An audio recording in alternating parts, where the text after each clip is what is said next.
Welcome to the Whiskey, Jazz, and Leadership Podcast. Subscribe now so you don't miss a drop of straight talk you can't get anywhere else. We discuss the whiskeys to drink, music to listen to, and what it really takes to be an effective leader. I'm your host, Galen Bingham, the leadership strategist. Tonight's guest, certified financial educator and investment advisor, Regis Bingham, and the visionary behind Makita Filmworks, Dana Bingham-Guanillo. Hey, what you drink? Okay, guys, we're doing this, and I'm going to go all the way back. You guys have heard from some of my mentors. You've heard from some of the first managers I've ever had, and really who have carved my definition of leadership. You've heard from some of the people who I have admired. You've heard from people who I went to high school with. I'm going to share with you two people who have known me for longer than folks I went to high school with. Not only am I going to have my brother on this podcast episode, I'm also going to have my sister on this podcast episode. I don't know that I've ever had both in the same place at the same time. So with that, you guys get ready. I'm going to bring in Mr. Regis Bingham and Mrs. Dana Bingham-Guanillo. Guys, welcome to Whiskey, Jazz, and Leadership. Yay! Happy to be here. Oh my gosh, I'm actually kind of nervous because I don't know how this is going to turn out. Because when we get together, it could either go really, really right or really, really left, and especially when drinks are involved. So I'm just going to go ahead and bring you guys in and just share with my audience the folks that I grew up with, the foundation of why I think the way that I do. And I just really want to show how amazing my siblings are. So that's really what this is about. I'm bragging here. So let's get into some questions. But the first question, I'm going to start with the baby sister with this very, very important question. Because, I mean, you've done a lot of things, right? You know, I think the first in the family to get a master's degree. So this is no small change here. What you drinking? Good question. I normally drink a tequila and soda, but my resident bartender is not available. So I'm drinking coquito, because my neighbor gifted me a jar of coquito. So I am drinking coquito. And I don't know how strong it's going to be by the end of the hour. I don't even know what it is. So I'm just impressed that we got someone drinking coquito on Whiskey, Jazz, and Leadership.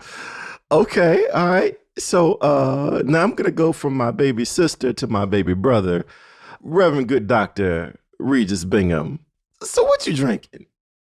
What am I drinking? Well, I could have gone to any number of places.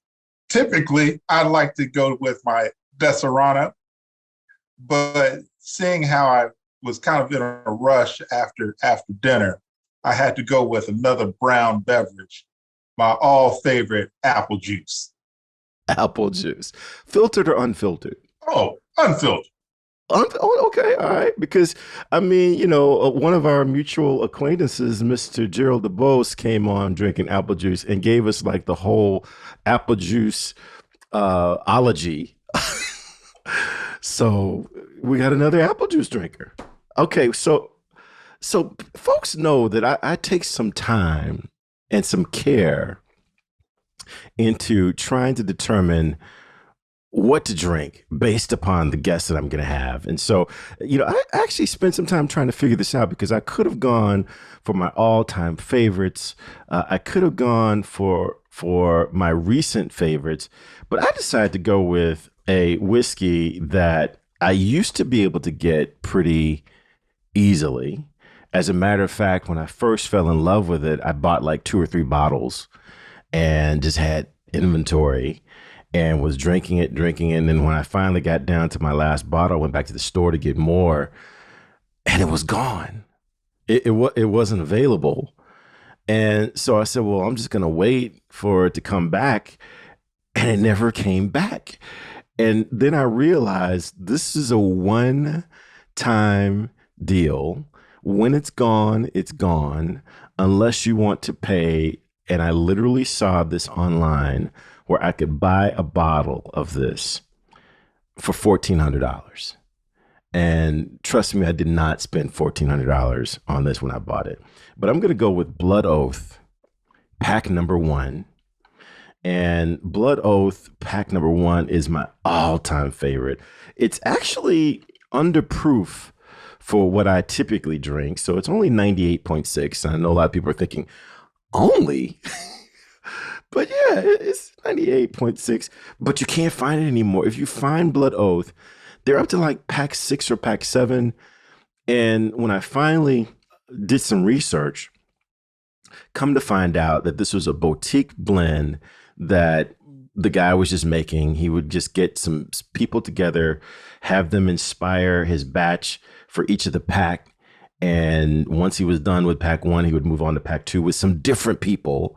So very literally, when this is gone, I have nothing but memories. So let's jump into this. I'm going to pop this open.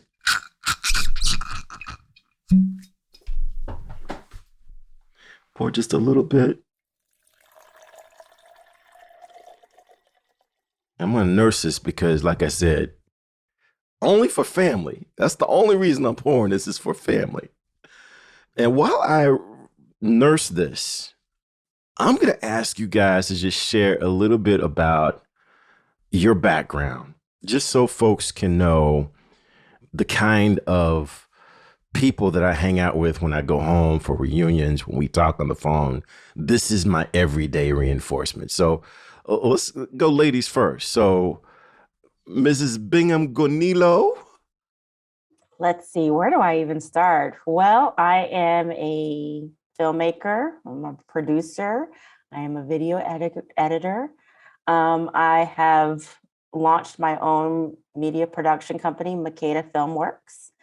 I have a career that I've spent over 14 years as a television program planner and strategist. I worked at Viacom, CBS, Nickelodeon, Paramount Network, and was just watching TV all day and doing great things with that. But my passion was filmmaking and documentary. So I went back to my roots. I studied film production at Howard University. I went on to get my master's at New York Institute of Technology. I interned at 40 Acres and a Mule under Spike Lee. I've worked on PBS documentaries.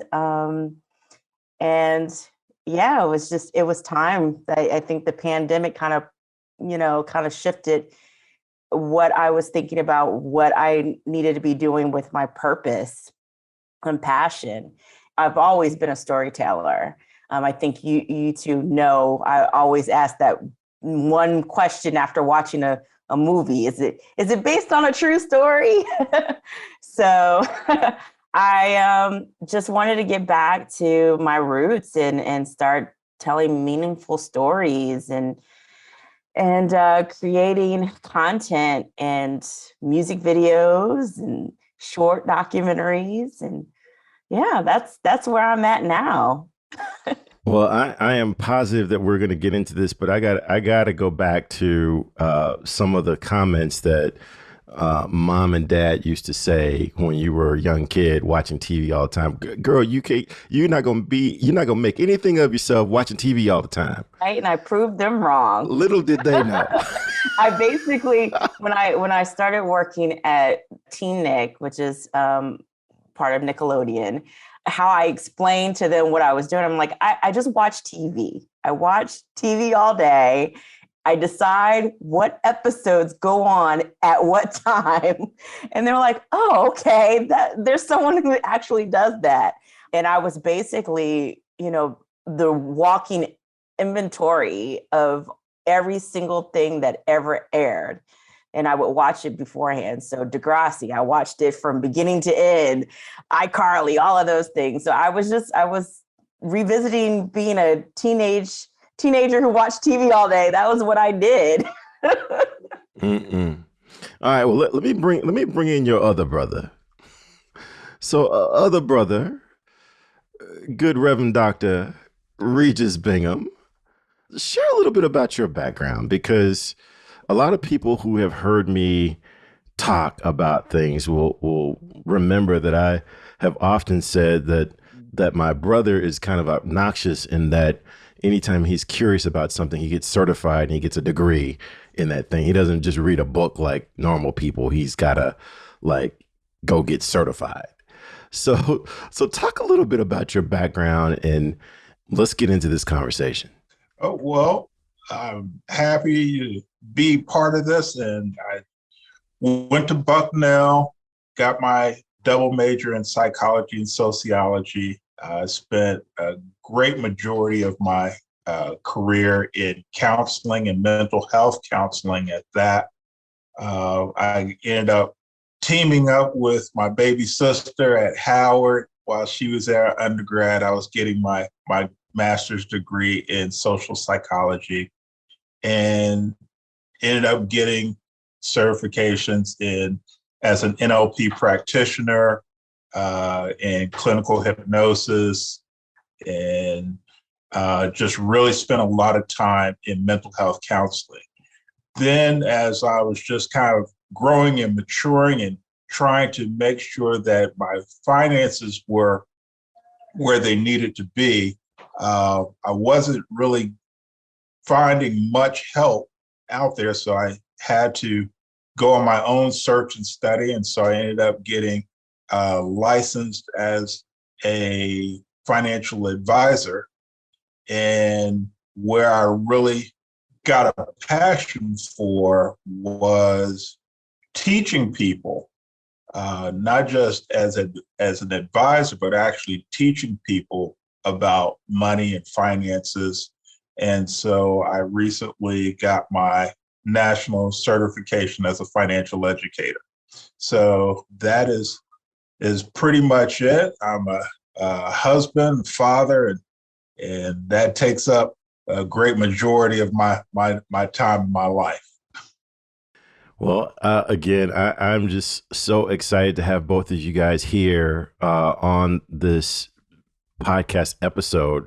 And, I've been asking a lot of people who have come on to help me articulate the connection between whiskey, jazz, and leadership, because to me, it's hard to explain because it just makes so much sense to me, the connection between the three. But for me, whiskey is about doing what you love with the people you love to do it with, regardless of who else might enjoy it. Jazz is about getting from point A to point B when you don't necessarily have sheet music for everything. You still have to figure out how to get there, and you have to get there on time. You have to get there in key, that kind of thing. And leadership, many people say, Galen, you're kind of annoying because we can't have a 15-minute conversation with you without you bringing in some sort of leadership principle, idea, concept. But for me, nobody eats unless somebody kills something. And usually that requires someone to step up and say, I'm going to shoot this piece of food, or I'm going to chop down this plant. I'm going to kill something to make sure that everyone eats. So that's the way everything kind of connects for me. I'd love to just hear from you guys. Help me explain. And I'm not going to call on you. I'm just going to let you guys get in. Let's do this like we do on one of our weekly calls, because we talk once a week. And I just wanted you guys jump in, do this popcorn style. Help me explain this whiskey, jazz, and leadership connection. Well, I'm looking at it as it's all about doing what you love. You can't lead unless you love doing it. If you're doing something out of dread, you're not going to be a very effective leader. Jazz is just about that. It's about that feeling. And a lot of times, jazz things don't make sense if you put it on paper. Why would it make sense that you would have two pianists playing two totally different things at the same time at two different tempos? Those things don't make sense. And being a leader, you're going to have to do things that don't make sense to other people, but that's what leadership is all about. You're not following a blueprint, but you are actually leading the way. And whiskey, again, you got to love it. All right. Let me hear from the creative of the bunch. Help me connect this stuff that some people say doesn't make sense. And I know you're not a whiskey girl. You're kind of a tequila girl. You're on the clear liquor side. I partake in a brown liquor every now and then. I have an interesting take about leadership, because I feel like in order to be a great leader, you always have to have great people surrounding you, right? You need to have people who are experts in whatever they do to help, create your vision, support whatever your politics are, whatever. And that's what I think of jazz. I think of all the instruments that are coming together, helping create this idea that whoever, is deciding, leading the way in the song. And, the process of creating whiskey and bourbon is not just, we're gonna, like with wine, it comes from grapes and that's it. It's a process. And it's all these things that come together and they have to work together. And every stage of making bourbon and whiskey, there's an expert that's doing its job to lead the way. So I feel like, to be a great leader is to have a great team. And it all depends on how you manage that team and you work with that team will determine your leadership style and how you are as a leader. So that's my take on it. Yeah, I think that works. I think that works. What she said. What she said. So, I mean, one of the things that you brought up, Dana, that I don't know, a couple of my guests have talked about this, but I don't know that it can be overemphasized, is that really, really great leaders, they're not afraid to surround themselves with people who are smarter than they might be in a particular area. And I see a lot of managers that get annoyed, they get concerned, they get frustrated if they sense that you are smarter than they are in a particular area. But great leaders look for that. So, and you just brought that concept in. So I'd love both of you guys to just talk about the courage that it takes to seek out people who might know more than you in a particular area in order to help you make a decision when you're leading. Interesting enough, when I was at Viacom, I had direct reports. I also worked on a team. And prior to that, being an intern or PA on sets, I had many different supervisors, many cooks in the kitchen telling you what to do. And I remember I had this one internship where I never learned anything. The director just would send me to get pens, send me to get coffee, and I would never learn anything. And I made up my mind that if ever I had interns or I had a direct report, that I was going to empower them to do and make decisions, and because that's how you learn. So when I became a manager and had direct reports and a team, I would always step back and ask questions. And what do you think? Or this is what I'm thinking, but I would like to have your input. no one has all the answers, right? And I think a great leader has to recognize that they don't have the answer and never be afraid of that. You have that question of where you're strong, what are your strengths and what are your weaknesses.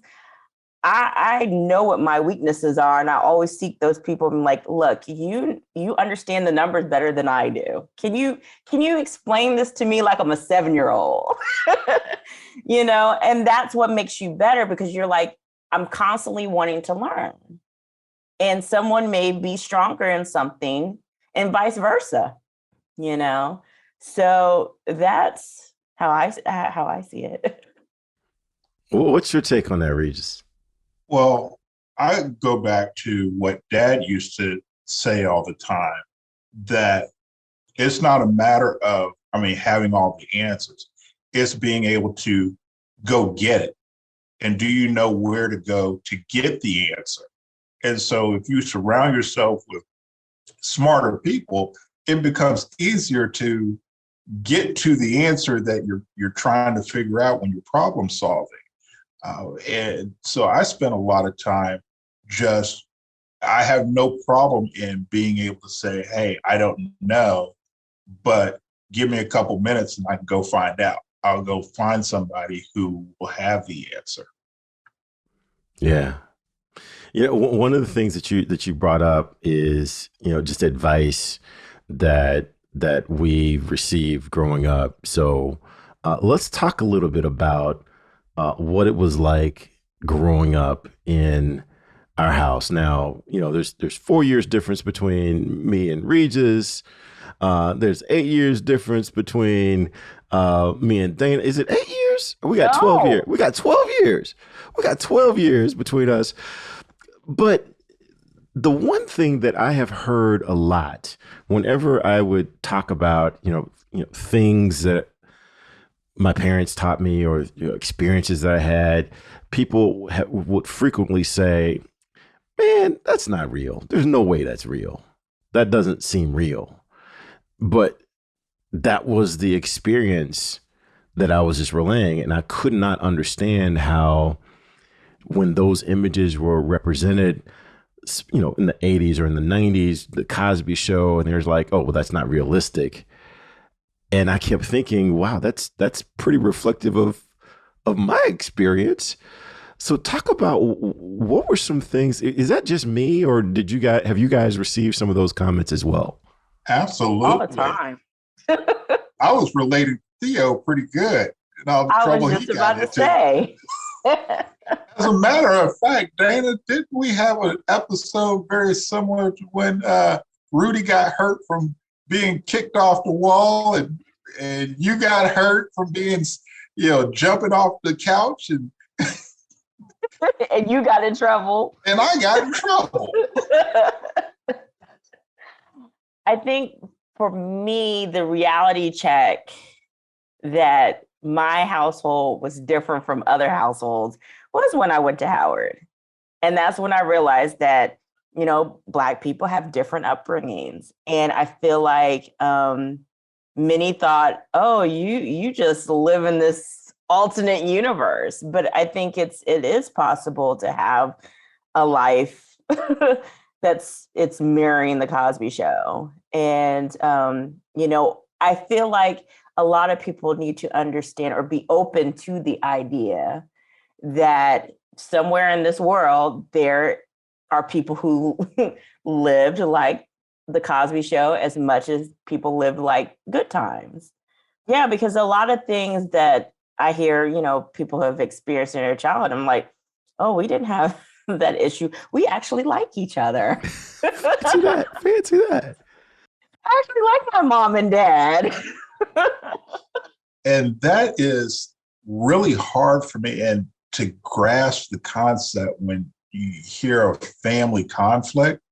For me, I have a hard time understanding that, because I'm like, there's going to be enough just dealing with life on life terms. When you come home with your family, you should at least be able to support each other and love each other. But I think that speaks to the leadership that mom and dad presented for us, they would say all the time, even though the world may say something differently, here's what we're going to do.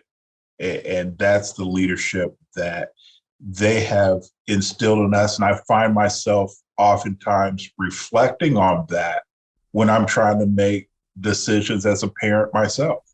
Mhm. Yeah. Yeah. One of the seminal experiences that I've had that really drove home the difference between what we've experienced and what others experienced. I can't remember when this was, but I was watching a documentary on television. It wasn't a documentary; it was a show. It was, I think, Brant Gumbel was the host or the moderator, and they were talking about men who are being fathers and they didn't have fathers at home growing up, but yet they were being fathers.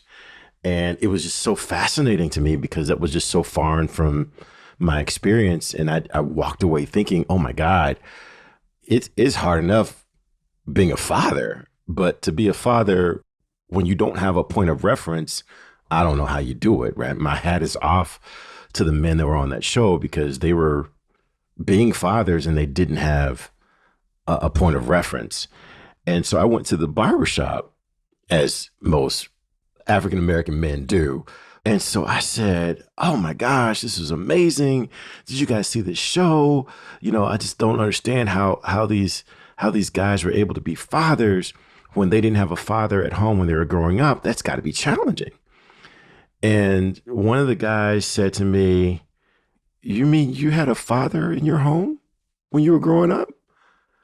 I said, yeah, I had a father in my home growing up. And he said, well, he was there every day? Yeah, he was there every day. He was there and I had dinner. We had dinner together as a family, my father, my mother. And the other guy said, you mean your mother was there too? And it just really dawned on me that the model that we have is not as common as American culture would suggest that it is. And that I didn't really understand that to be special until that situation. And, not to say that mom and dad did everything perfect, that I copy and emulate everything that they did, but I at least got something to reference against. I at least got to say, okay, they did this, it worked out, I'm going to try to do that. Or they did this, it didn't work out. I still don't know what to do, but I know I'm not going to do that. So, But on top of that, it is not even something that's pathological for Black people, because when I was doing mental health counseling, that's across the board. There are a lot of issues that are going on in Black homes, white homes, Asian homes, across the board, in which families are not staying together, not sticking together. And I think that it does a grave injustice for everyone to try to make it seem like it's a pathological issue just isolated towards Black folks. I totally agree with that.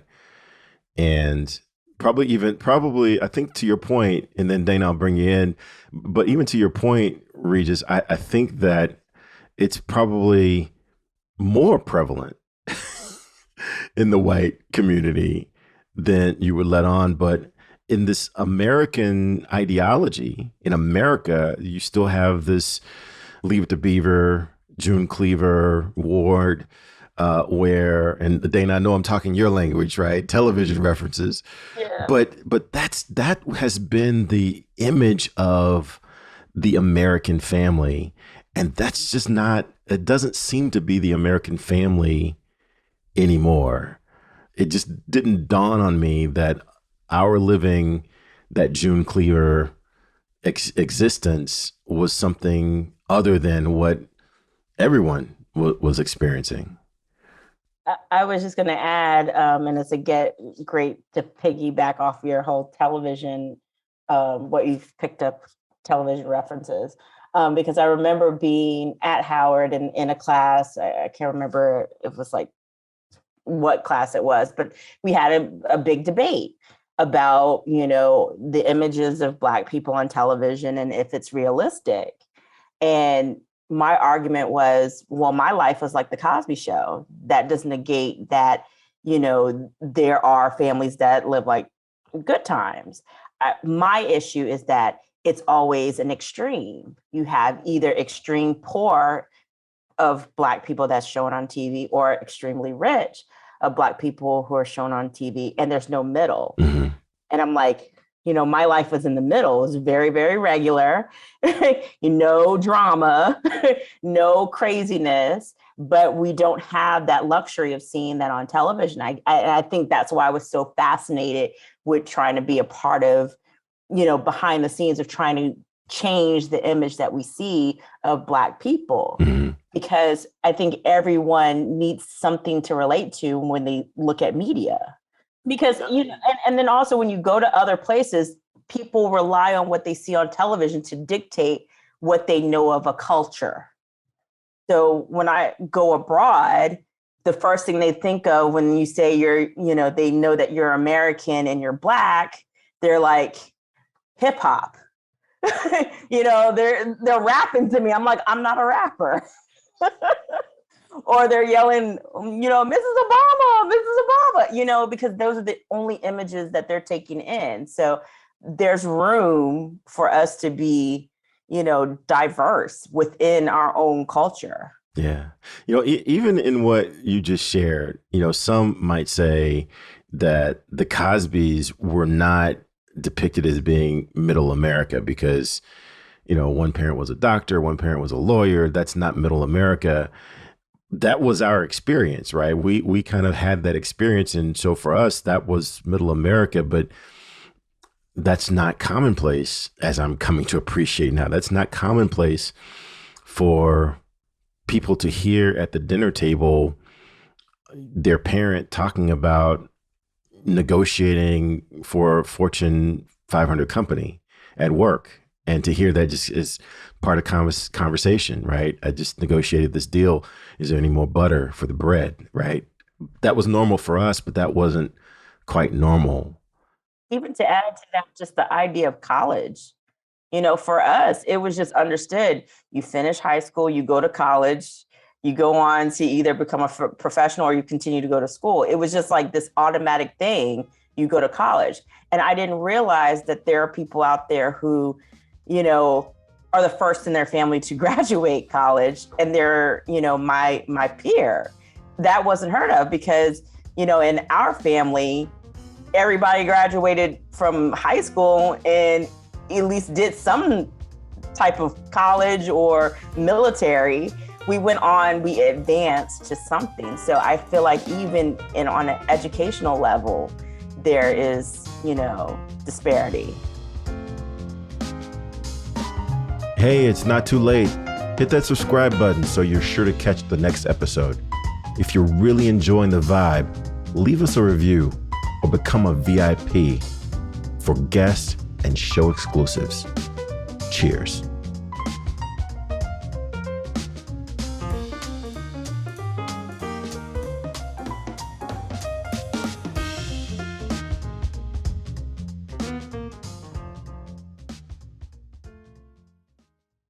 This podcast is a part of the C-Suite Radio Network. For more top business podcasts, visit c-suiteradio.com.